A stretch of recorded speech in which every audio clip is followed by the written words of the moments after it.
এখন একটা কথা শুনেন বাবা, একটা লোকের বাচ্চা হয় না, ডাক্তার দেখাচ্ছে হয় না, তাবিব দেখাচ্ছে হয় না, চিন্তা করলে একটু আল্লাহ ওয়ালাদের ওসিলা দিয়ে দোয়া করি, যদি আল্লাহ তার ওসিলাতে দিয়ে দেয়, দোয়াটা কবুল করে দিবে তো আল্লাহ। আল্লাহ ছাড়া কেউ বাচ্চা দিতে পারে? জোরে বলে, আল্লাহই তো বাচ্চা দিবে। কিন্তু কার দোয়া কোথায় কবুল হবে? এই জন্য আল্লাহ ওয়ালাদের দরবারে যাব, তাদের ওসিলা দিয়ে দোয়া করো, যদি আল্লাহ আমার দোয়া কবুল করে একটা বাচ্চা আমাকে দিয়ে দেয়, এই উদ্দেশ্যে যাই। বলছে কি তোমার বাচ্চা হয় না, মসজিদে যাও, মন্দিরে যাও, শিরিক। এ বেটার ফের বাচ্চা হয় না তো যাচ্ছে ডক্টরে, বহরমপুর হসপিটাল। তো হসপিটাল যাচ্ছে তো ওখানে আল্লাহ বসে আছে না, নাউজুবিল্লাহ। বলো হসপিটালে আমরা আল্লাহ মনে করে যাই না, কি মনে করে ওখানে ওষুধ পাওয়া যাবে, মাজারে গেলে আল্লাহ ওয়ালার দোয়া পাওয়া যাবে। বলেন সুবহানাল্লাহ। তো ওটা যদি শিরিক হয় তো এটাও শিরিক, তাহলে তোমরা তো নিজে শিরিক হয়ে গেলে, নিজে মুশরিক হয়ে গেলে।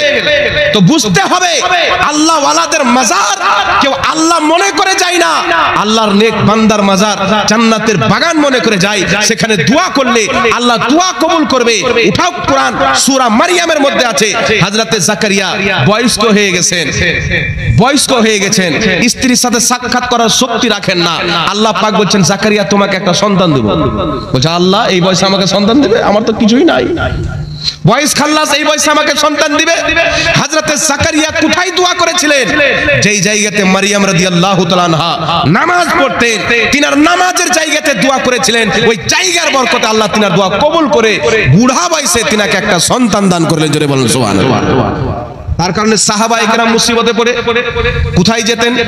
উঠান মুসান্নাফে ইবনে আবি শাইবা, মুসলিম শরীফ যিনি লিখেছেন ইমাম মুসলিম, ইমাম মুসলিমের ওস্তাদ ইমাম ইবনে আবি শাইবা নিজের কিতাব মুসান্নাফে ইবনে আবি শাইবার মধ্যে হাদিস নিয়েছেন। যেই কিতাব বুখারী শরীফের পূর্বে লেখা হয়েছে, মুসলিম শরীফের পূর্বে লেখা হয়েছে। বুখারী শরীফ চাইতে বেশি হাদিস মুসান্নাফে ইবনে আবি শাইবার মধ্যে রয়েছেন, মুসলিম শরীফ চাইতে বেশি হাদিস মুসান্নাফে ইবনে আবি শাইবার মধ্যে রয়েছেন। সেই কিতাবের মধ্যে হাদিস হযরতে সাইয়্যিদিনা উমর ফারুক রাদিয়াল্লাহু তাআলা আনহুর জামানায় বৃষ্টি যখন বন্ধ হয়ে গেল, কোনই মতে বৃষ্টি হয় না, বাচ্চা ছেলে মায়ের কোলে জীবন দিয়ে দেয়, ফসল নষ্ট হয়ে যায়, জীবজন্তু পিপাসায় মারা যায়। এমনি সময়তে সাহাবায়ে কেরাম এবং তাবেঈনগণ রাসূল আকরাম নূরে মুজাসসাম সাল্লাল্লাহু আলাইহি সাল্লামের রওজা মুবারকে গিয়ে দোয়া করছেন, ইয়া রাসূলুল্লাহ, ইয়া হাবিবাল্লাহ, আমাদের বৃষ্টি হচ্ছে না, আমাদের অনেক ক্ষতি হচ্ছে, আপনি একটু বৃষ্টির জন্য দোয়া করে দেন। আল্লাহু আকবার কবীরা। এই দোয়া করে নবীর দরবার থেকে এসেছেন। রাত্রি স্বপ্নতে আমার রাসূল একজনকে এসে বলছেন, সকালে আমার ওমরকে বলিও বৃষ্টি হবে, আমি নবী বলে গেছি। বলেন সুবহানাল্লাহ। এই হাদিসটিকে ইমাম ইবনে হাজার আসকালানী ফাতহুল বারীর মধ্যে সহিহ বলেছেন। যেমন এই দোয়া করে আসলেন, হযরত ওমর ফারুককে একজন ব্যক্তি বলছেন, রাত্রে স্বপ্নতে রাসূল পাককে দেখেছি, তিনি আপনাকে সালাম দিয়েছেন আর বলেছেন বৃষ্টি হবে। এই কথা ওমর ফারুক শুনলেন, তিনার চোখ দিয়ে পানি বেরিয়ে গেল, সঙ্গে সঙ্গে আল্লাহ বৃষ্টি দান করলেন। জোরে বলেন সুবহানাল্লাহ। হযরত আমির মুআবিয়া রাদিয়াল্লাহু তাআলা আনহুর মাজারের আশপাশে যে মুসলমানরা বসবাস করতেন, তিনাদের প্রতি যখন কোনো মুসিবত আসতো, তিনারা হযরত আমির মুআবিয়া রওজাতে গিয়ে তিনার ওসিলা দিয়ে দোয়া করতেন। তার কারণে জগৎ বিখ্যাত মুহাদ্দিস, সকলের গ্রহণযোগ্য ইমাম সাহাবী রাহমাতুল্লাহ আলাইহি নিজের কিতাব সিয়ার আলামিন নুবালার মধ্যে লিখতেছেন, আদ-দুআউ মুস্তাজাবুন ইনদা কুবুরিল আমবিয়া ওয়াল আউলিয়া। আল্লাহ ওয়ালাদের কবরে, নবীগণের কবরে তাদের ওসিলা দিয়ে যে দোয়া করা হয়, ওই দোয়া কারেন্টের মতন কবুল হয়ে যায়। জোরে বলেন সুবহানাল্লাহ।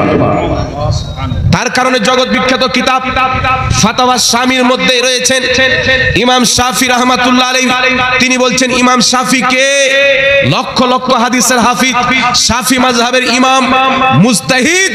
ইমাম শাফি রাহমাতুল্লাহ আলাইহি ইমাম বুখারীর চাইতে বেশি জ্ঞানী, ইমাম মুসলিমের চাইতে বেশি জ্ঞানী, ইমাম তিরমিজির চাইতে বেশি জ্ঞানী। 6টি হাদিসের কিতাব যিনারা লিখেছেন, তিনাদের সবার চাইতে বেশি বড় জ্ঞানী ইমাম শাফি রাহমাতুল্লাহ আলাইহি বলছেন, আমি যখনই কোনো মুসিবতে ফাঁসতাম আর সেই মুসিবত কোনই মতে দূর হতো না, আমি ইমামে আজম আবু হানিফার মাজারে যেতাম, তার ওসিলাতে আল্লাহ আমার মুসিবত দূর করে দিত। আর একটু জোরে হবে না সুবহানাল্লাহ। তার ওসিলাতে আল্লাহ আমার মুসিবত দূর করে দিত। তাহলে কি বোঝা গেল? 1300 বছর মুসলমানের আকীদা ছিল, আল্লাহ ওয়ালারা যদি জমিনের উপরে থাকে, তাদের ওসিলা দিয়ে দোয়া করলে আল্লাহ কবুল করে নেয়। যদি জমিনের নিচে থাকে, তার ওসিলা দিয়ে দোয়া করলে আল্লাহ দোয়া কবুল করে নেয়। জোরে বলতে হবে সুবহানাল্লাহ।